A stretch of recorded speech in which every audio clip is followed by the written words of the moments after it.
You think you know people. It's one of my themes this week. You think you know people, but do you really know them? Do people really know you? If someone was going to write about why you do what you do, how you feel, would they get it right? Does anyone really know you? Because if no one really knows you and your thoughts and your ideas, then you really don't know anybody else either, right? Do we really know? Do we really know anybody? And the two examples I can give for this. The first example is there was a period of time in your parents' life before they met. They had lives before they knew each other. I'm not just talking about you and your parents. I'm talking about everybody who has parents. I'm talking about my parents as well. How much do we know about that period of time? Well, most people don't know anything about that period of time. Who were our parents before they were our parents? Who were our parents before they got married? Who were they before they entered into this relationship, this covenant, this spiritual relationship? Right? Who were they before that? It's very interesting because the dynamics of life are different. When you're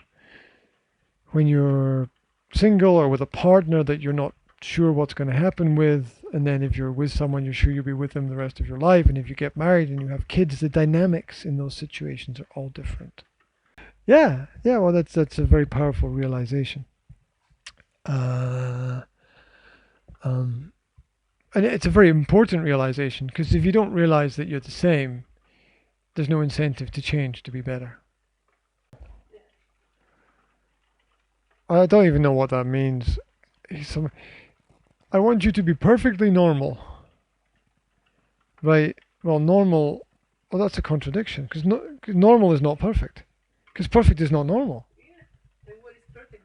Yeah, exactly. Those are. That's like, I want green, red. It's like, do you want green or red? You know, I want. It doesn't make it doesn't make any sense. It's the classic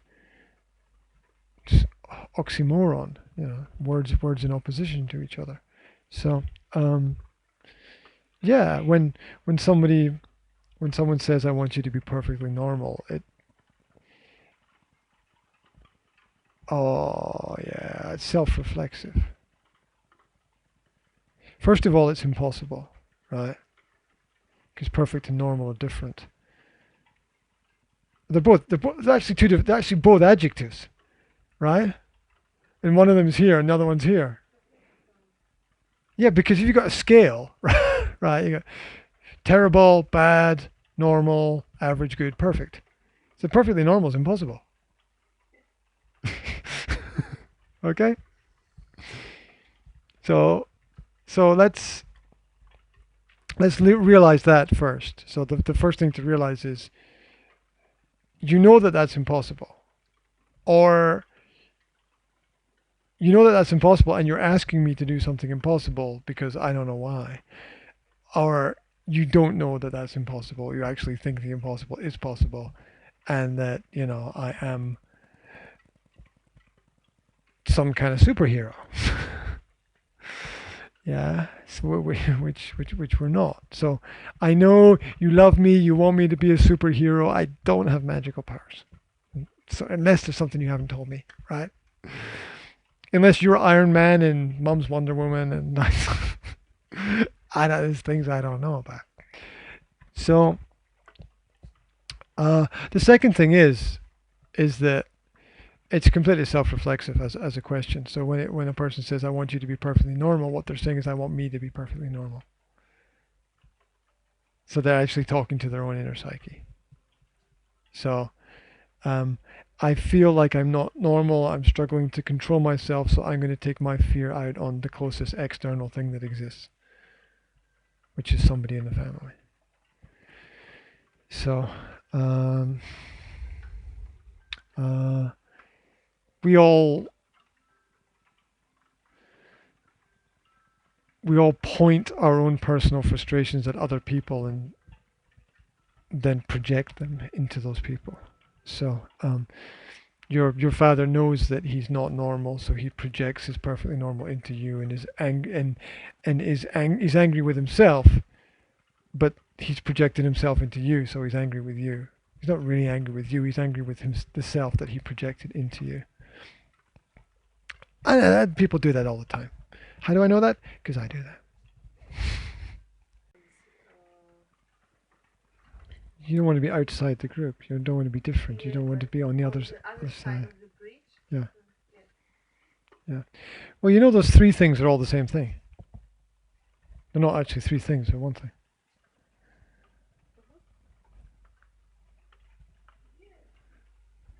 It's not three things, it's one thing. They're all insecurity. The other two are the results of insecurity. They're not different things. They're all examples. The one is insecurity itself, and the other two are examples of insecurity. So all three things are the same. It's all insecurity. Right. So, what is insecurity? Insecurity is one of the foundational and fundamental principles of life. Something that nobody can escape from. Because if you escape from it, you're a psychopath. Because anyone who thinks that everything is sure and everything is certain, everything is okay and there's not going to be any problems, that's a psychopath. Because everything I do is great and everything I do is fine and I'm perfect and I don't need to change anything about myself and I know the way and it's the right way. And if there's no question about why am I doing what am I doing, why am I doing what I'm doing, and if you don't question yourself, there's something fundamentally wrong, because you can't improve yourself if you don't question yourself. So insecurity is really uncertainty. Things that you are uncertain about. Now, that's unavoidable in life because there are things that we can't control. Can't. We'll get to can in a second. We're on the road there. So, insecurity is really uncertainty, things you're not sure about, and that's fundamental in life, because how much are you sure about will happen tomorrow? How many conversations can you perfectly predict? Like zero. That's a perfectly normal feeling. Well, I've discovered something that most young people experience. It's not just every single person on the planet experiences that. Because we can't have any life without it, because we can't have any growth without it, because we can't have any change without it, because if we could predict everything, well, it's the point at which you need to reevaluate everything and make new plans and set new goals and targets. See, I'm insecure is realizing that there are so many things in life that that none of us are certain about, and that's necessary for. You plant your seeds in the garden, you don't know quite what's going to grow. You hope that it's going to grow like you planted them, but some seeds will grow and some won't. That's life. So that's absolutely essential. It's one of those essential experiences that we need to have. It's find a football player who's not anxious or nervous before the big match. You'll get some players who've got more experience, they'll be more confident, but everyone's going to feel a little bit of nerves before the big game. Because that's uncertainty. It's just another way of saying insecurity. Security and insecurity. Certainty and uncertainty. The two things that everybody needs to exist, to live, to grow, to be happy. That's what I'm saying. It's okay. So it's not negative. Absolutely not. It's a focus. But it is a focus on that thing that we can't control. So what you have to be aware of is that where there is insecurity, there is also security. Where there is uncertainty, there is also certainty. Things we're uncertain about them because we can't control them. And there's no point trying to control them because we're uncertain about them because we're uncertain because we can't control them. So, welcome to the circle that we can't change. So, what can we do? We focus on what we're certain about. We focus on what we can do. And we focus on what we can control. Where does that begin? It begins with us. It begins with us and our daily habits, what we do every day.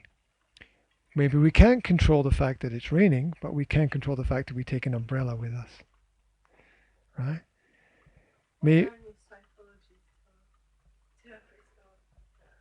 I have no idea. I don't know. Why am I a racing car driver or astronaut or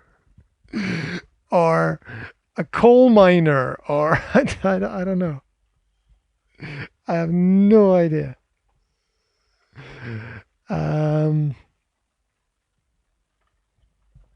Probably because I don't work very well in structured environments. So what I've learned from personal experience, not from books. Yeah. You can read all the books in the world and that can really help. But yeah, it's classic. The classic analogy is you can read a book about driving a car, but it's not quite the same as driving a car. So, a lot of people who are very religious have been to hell and back, and that's why they're religious. They're religious because they've been to hell and they've come back and they've seen where not to go. And they want to guide people not to go there.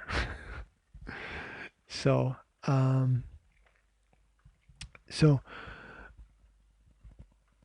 two basic needs that we have. What you're focusing on is what you can't control. You focus on what you can control. You can't control what other people are going to do at this Stushkova, really. But you can control what you do. You can't control what other people are going to say, but you can control what you say. So those who spend time trying to control what other people do miss the elements of personal development and growth that they need. And they're psychopaths, as I said before. So, and life becomes easier when you become less focused on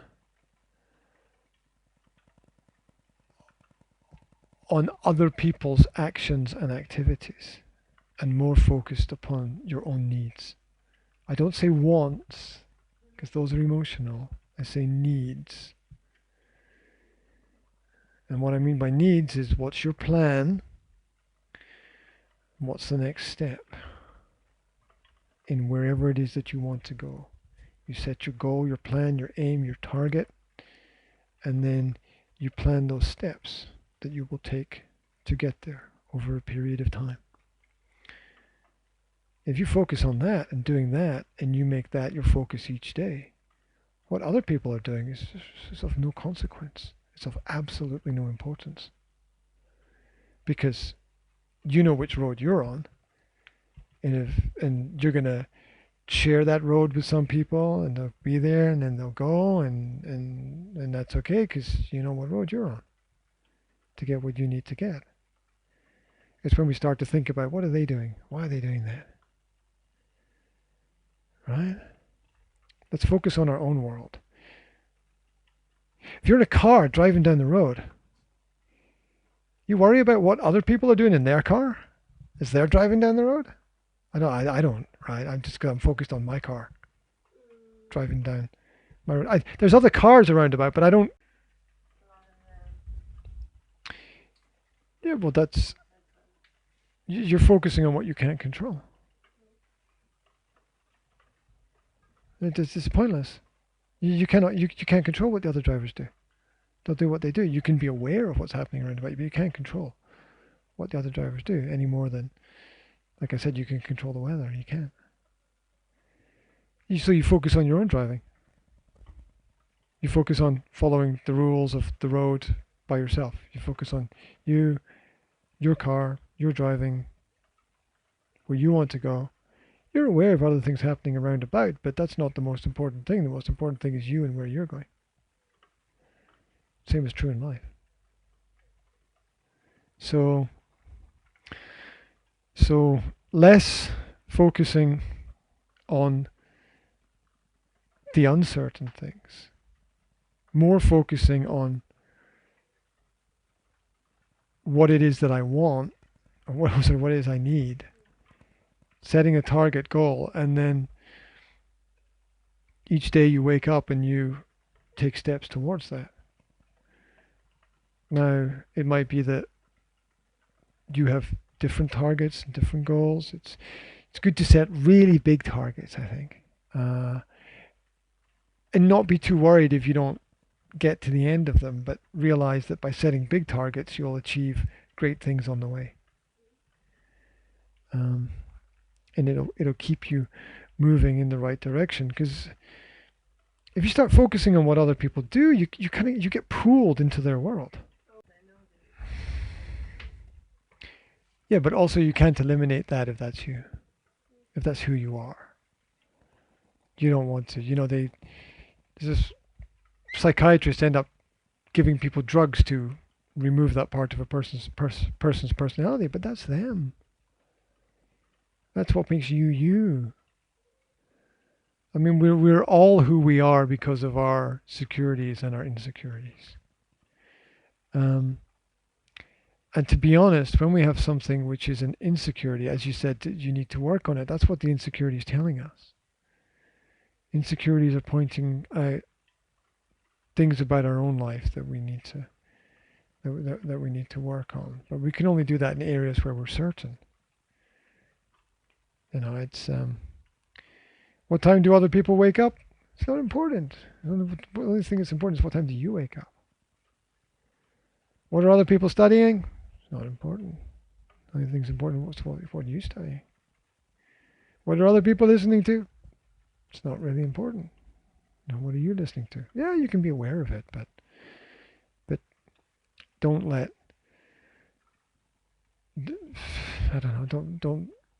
don't let other people influence you too much if it's going to take you away from what it is that you want to achieve. So should we? Yeah, I don't know if we need to focus on feelings. I think feelings are always there. We don't need to focus on them. Be aware of them. You be aware of I'm angry. Because it happens to all of us, right? Or be aware of, I'm kind of sad or something like that. But we have to understand that we can control these things because they're related to us. You don't really have to feel anything that you truly don't want to feel, because those feelings are yours. You own them. You own your feelings, not anybody else. Yeah, when your path is a result of your emotional state, you're out of control. When your emotional state is a result of your path, you're in control.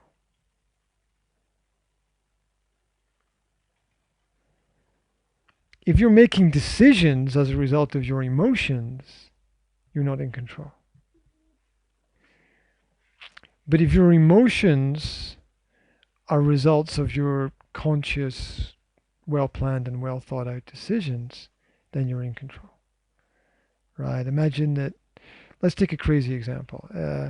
Say, imagine you love a certain music group, so you go to their concert because you love their music. And at the concert you feel really happy. Well, that's your emotions are a result of your actions. You're in control. You choose to put yourself there. Right? If we look at it, if we then use our emotions to make plans, emotions are so, for everybody, unpredictable and manipulative that we can't really build a plan based on just how we feel about things. Because why can't we do that? Because feelings are not facts. Feelings are not facts. Yes, you feel it. I respect that. I appreciate that. But feelings are not facts. They're different things. And they're sort of different for everybody, and it doesn't work because everybody can drink the same drink and think that it tastes a different way. Everybody can watch the same film and have a different emotional reaction. There's no continuity in emotional responses. They're so individual that we can't really build anything with them because we can't connect with other people so much as we can if we connect using constructive elements of our environment, which are realizing facts. Think about if you planned your day as a result of your emotions. Like most people just wouldn't get out of bed, right? most people would just be sort of just lying there going, yeah, I don't feel like getting up today. And that's the challenge. So you've got this internal fight between the things that you know and the things that you feel. So yeah, we all have this fight. We all have these conversations within our head, and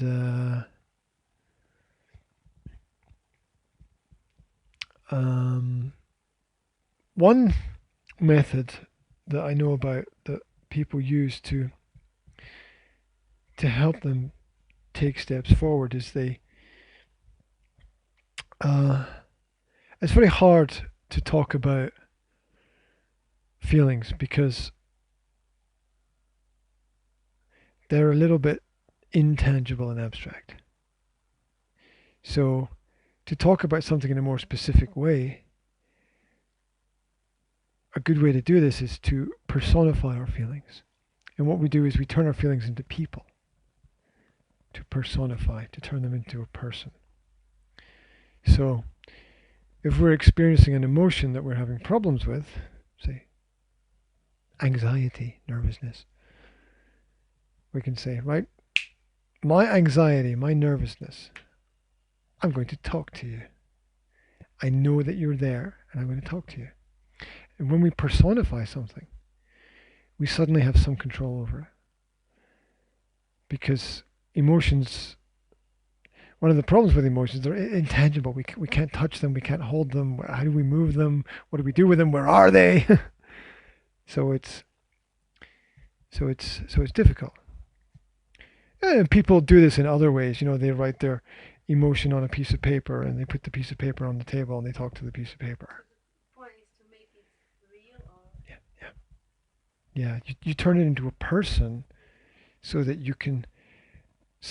you've got something that you can hold on to, that you can have some control over.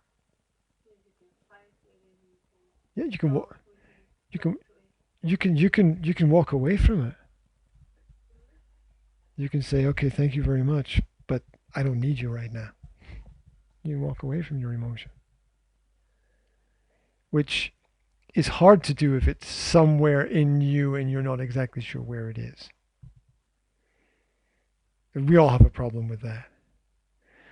Explain your feelings. So how does it feel to be in love? So, woo. So self-talk. It's not unusual. A lot of sports people use it. I can do this. I can do this. I can do this. I can do this. Self-talk. It's used by people in sport all the time. Um, Boxers use it a lot because